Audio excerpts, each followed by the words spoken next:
का मैंने मूल विषय चुना है, बहुत कुछ सीखने को मिलेगा आपको। पावर योग। आप मात्र एक दंड और एक बैठक भी लगा लेते हैं लगातार 100, 200, 500 बार, आप जैसे चाहे वैसे अपने शरीर को आकार दे सकते हैं। मैं बार बार एक वाक्य का प्रयोग करता हूं, हम अपनी प्रतिभा, अपनी प्रतिमा, अपना व्यक्तित्व, अपना चरित्र खुद गढ़ते हैं। हम अपने भाग्य विधाता स्वयं हैं और अपने भाग्य विधाता होने के साथ साथ हम भारत के भी भाग्य विधाता हैं। हम मात्र एक व्यक्ति नहीं हैं, हम संपूर्ण राष्ट्र की अभिव्यक्ति हैं। तो जैसे चाहें ऐसे अपने तन मन जीवन को आकार दे सकते हैं। केवल बॉडी की शेप ही नहीं, पूरे जीवन को एक सही दिशा में ढालना है, राइट डायरेक्शन में। शरीर स्वस्थ हो, सुंदर सुडौल आकर्षक हो, बॉडी शेप में हो तो कितनी अच्छी लगती है। जीवन का आकार प्रकार ठीक हो तो कितना अच्छा लगता है। ये फिजिकल फिटनेस या फिजिकल शेप तो एक बात है, सब कुछ शेप में हो, सब कुछ डिसिप्लिन में हो, सब कुछ सुंदर हो तो कितना अच्छा होगा। तो योग से ऐसा ही स्वस्थ, सुंदर, सुडौल, आकर्षक जीवन, आकर्षक व्यक्तित्व, दिव्य नेतृत्व, दिव्य प्रतिभा, दिव्य प्रतिमा हो हमारी, दिव्य प्रतिमा और दिव्य प्रतिभा हो हमारी। Power yoga, longevity yoga, immunity yoga. फिर रही बात वात पित्त कफ त्रिदोष, लाइफस्टाइल डिजीज, क्रोनिक डिजीज और इनक्योरेबल डिजीज के integrated holistic and sustainable solutions की, वो सब आज आपको बताएंगे। हेल्थ के बारे में अवेयरनेस ही नहीं, हेल्थ के बारे में पूरी जागरूकता के साथ साथ हेल्थ हमारी एक्सीलेंट हो। 3 तरह की हेल्थ होती है। एक जनरल हेल्थ, ठीक है जी रहे हैं, कोई ज़्यादा बड़ी समस्या, बहुत ज़्यादा बड़ा कोई चैलेंज, प्रॉब्लम, क्राइसिस नहीं है। दूसरी है मीडियम हेल्थ, हाँ ठीक ठाक सा है जीवन, कोई तकलीफ नहीं। आपस में मिलते भी हैं तो क्या पूछते, भाई साहब स्वास्थ्य ठीक ठाक है, तबीयत ठीक ठाक है, हेल्थ इज ओके। एक होती है मीडियम हेल्थ और एक होती है एक्सीलेंट हेल्थ। हमारा टारगेट होनी चाहिए excellent health, excellent fitness, not only physical, mental, emotional, वैयक्तिक, पारिवारिक, सामाजिक, आर्थिक, राजनीतिक, धार्मिक, आध्यात्मिक, वैश्विक स्वास्थ्य की ये दिशाएं हैं, स्वास्थ्य की ये शाखाएं हैं। कंप्लीट हेल्थ का मतलब है हम फिजिकली, मेंटली, इमोशनली, स्पिरिचुअली इतने फिट हो, हम स्वयं फिट हो, हमारा परिवार, हम स्वयं स्वस्थ हो, हमारा परिवार स्वस्थ हो, हमारे आस पड़ोस के लोग, हमारा समाज और हमारा राष्ट्र स्वस्थ हो, ये विश्व स्वस्थ हो। एक स्वस्थ, समृद्ध, संगठित राष्ट्र का निर्माण वे ही कर पाएंगे जो जागरूक हैं। जागरूकता स्वास्थ्य की, जागरूकता शिक्षा की, जागरूकता एक जिम्मेदार नागरिक होने की। हेल्थ अवेयरनेस, एजुकेशन के संदर्भ में अवेयरनेस, सिविक एजुकेशन, एक जिम्मेदार नागरिक होने के नाते हमारे कर्तव्य क्या है। तो हमें बीमार होकर के नहीं जीना। क्या बोला? हमें बीमार होकर के नहीं जीना, लाचार होकर के नहीं जीना। बीमारों के लिए बैसाखियां हैं, सीढ़ियां हैं, दवा, डॉक्टर, इसकी जरूरत नहीं पड़नी चाहिए। इतने स्वावलंबी बनो, आत्मनिर्भर बनो। क्या बनो? स्वावलंबी, आत्मनिर्भर। और तभी जब हम स्वावलंबी आत्मनिर्भर होंगे तो एक आत्मनिर्भर स्वावलंबी राष्ट्र बनेगा। क्या बोला?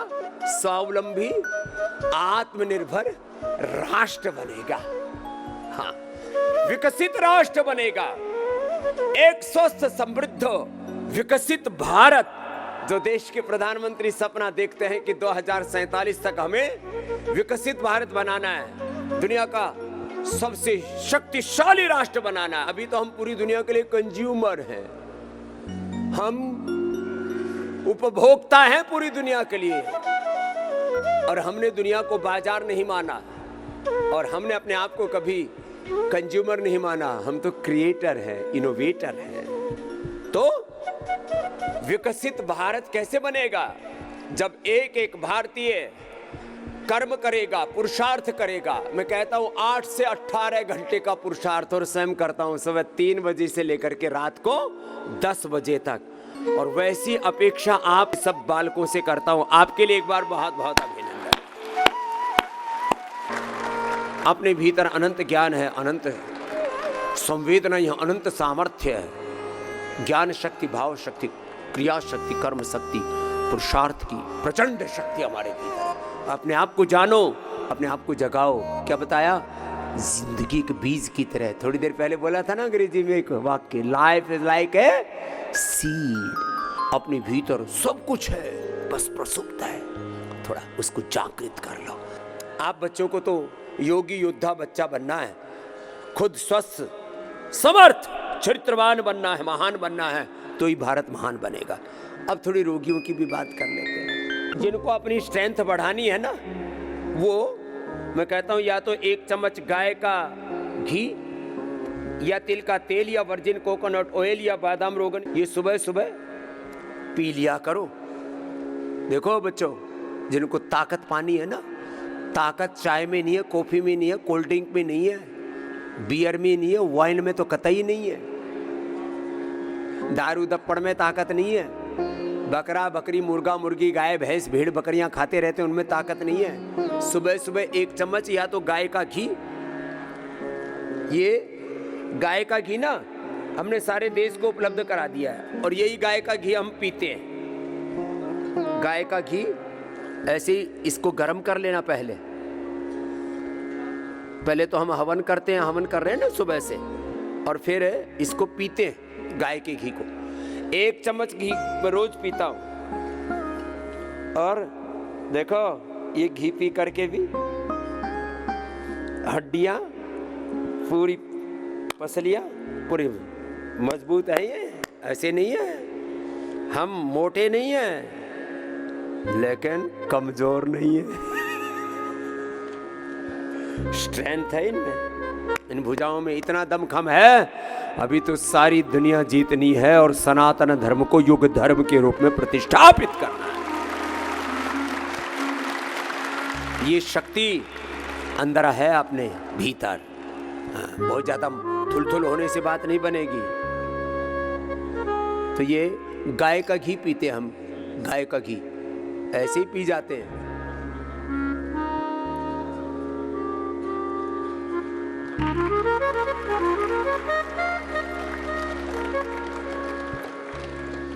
ये घी पीने का तरीका है, इसको आयुर्वेद में घृतपान कहते हैं। इसके ऊपर 1 चुटकी सेंधा नमक लेते हैं। जिनको खूब तगड़ा बनना है ना, आपने मेरे एक वीडियो देखा घोड़े के साथ दौड़ता हुआ, घोड़े को भी पछाड़ देते हैं हम बच्चों। और 5-6 फीट ऊंची long jump, high jump, long jump 15 feet का 16 फीट का। और एक बार तो मेरे जी में आई, एक हाथ घोड़े पर रख के दूसरी तरफ कूद जाऊं, इतनी फुर्ती रहती है योगी में। और कुछ तो ऐसे ढुलमुल से थुलथुले पिलपिले। बात समझ में आई? सुबह 1 चम्मच गाय का घी पिया करो, नहीं तो बादाम रोगन पिया करो। ये बादाम रोगन भी इतना अच्छा है।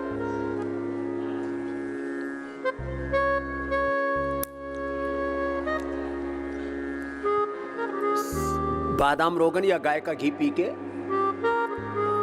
1 चुटकी सेंधा नमक,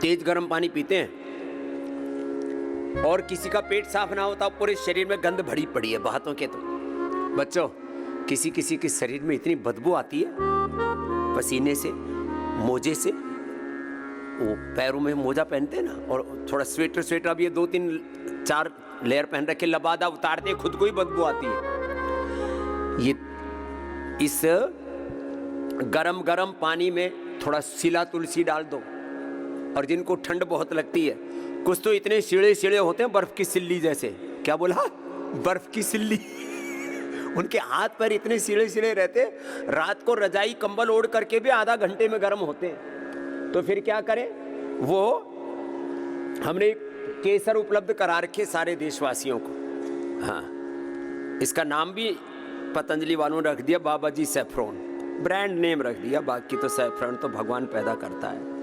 ये आप तेज गर्म पानी में थोड़ा सिला तुलसी और केसर डाल दो, और किसी को ज्यादा ही ठंडक लगती हो ना, तो फिर थोड़ा इसमें शिलाजीत, देखो अभी हमने इसमें सिला तुलसी डाली और केसर डाली है, देखो इसका कलर चेंज हो गया। हाँ, और फिर इसमें ये ऐसे चम्मच के पिछले हिस्से में उसकी नोक पर थोड़ा सा लगा दिया शिलाजीत, और इससे पूरा, अब ये हो गया। लोग सुबह सुबह चाय कॉफी सब पीते हैं, उसकी पीने की जरूरत नहीं, ये पिया करो, और पूरे शरीर के टॉक्सिन्स निकाल लेना। सड़ांध भरी पड़ी है भीतर, वात पित्त कफ त्रिदोष बढ़े पड़े हैं, किसी को शरीर में कोलेस्ट्रॉल बढ़ा हुआ है, किसी के शरीर में गांठें हैं, डिफरेंट प्रकार का इन्फ्लेमेशन है। गोधन अर्क डाल दो इसमें, तेज गर्म पानी में गोधन अर्क डालते हैं तो उसकी गंध उड़ जाती है। और हाँ, फिर डाल दो इसमें थोड़ा सा ये हनी, ये हनी का बहुत ही बढ़िया पैक है ये। इसमें ऐसे ये डाल दिया थोड़ा सा हनी, और फिर इसको पी जाओ।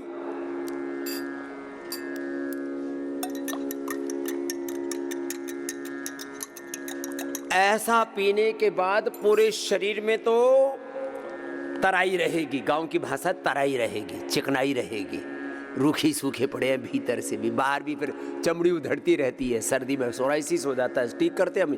कल ही मेरा एक भाई बोले जी सोराइसिस से 100-200 ग्राम ऐसे पपड़ियां उधड़ रही थी, ठीक हो गई यहाँ तो।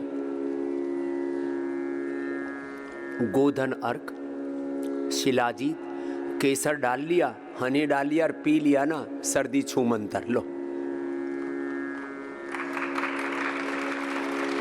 सच में स्वादिष्ट लगता है।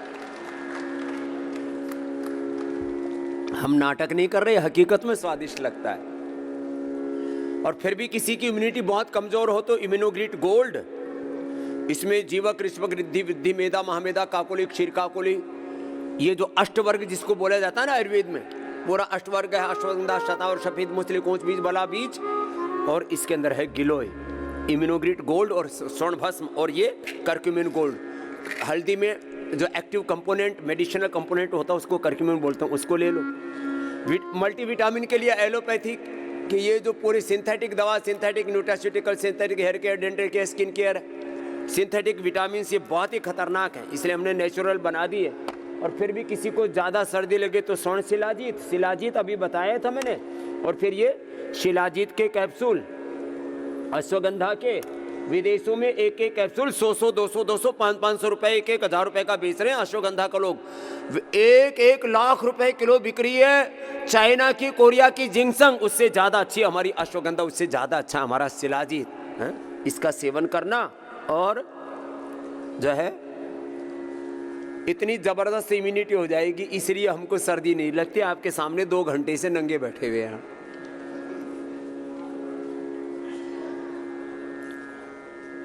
सुबह सुबह एक एक खा लेते, और हमको फिर शाम तक खाने की भी जरूरत नहीं पड़ती। और ज्यादा किसी को भूख लगे ना,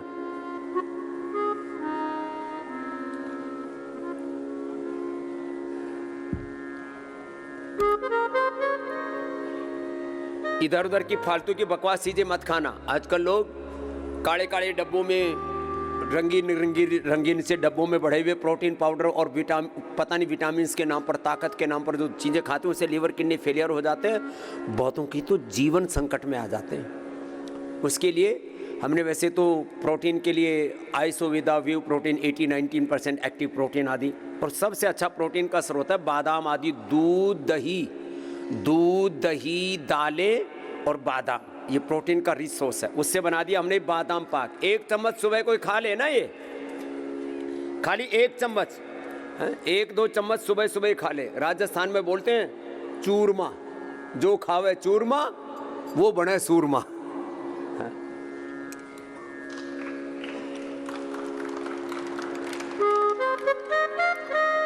ये जाड़ इतनी जोरदार बैठती है, पूरा डब्बा खा जाए आदमी, संयम से खाना। और ये च्यवनप्राश खाया करो, और जिनको अपनी चमड़ी सदा अच्छी रखनी है ना, उसमें झुर्रियाँ ना है, कोलेजन प्राश हम रोज 1-1 चम्मच खाते हैं। अच्छी चीजें खाया करो बच्चों। चीनी नहीं खानी चाहिए, चीनी, रिफाइंड ऑयल खाने से दिमाग का दिवालिया निकला पड़ा है। रिफाइंड ऑयल, दिमाग 1.5 किलो का है, कितने किलो का?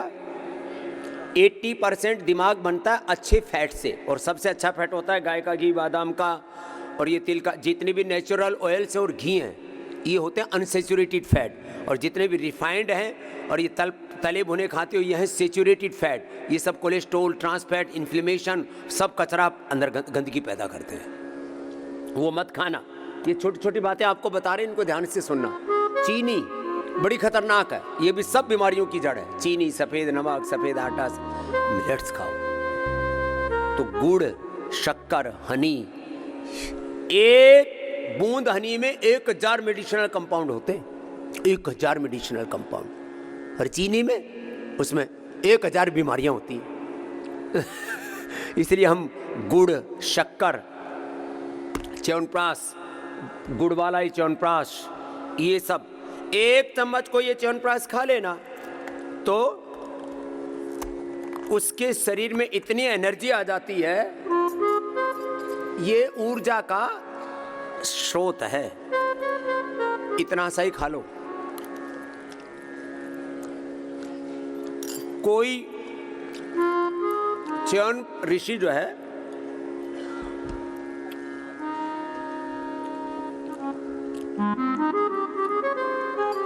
च्यवन ऋषि बूढ़ा था, और बूढ़े च्यवन ऋषि ने च्यवनप्राश खाया तो क्या हो गया?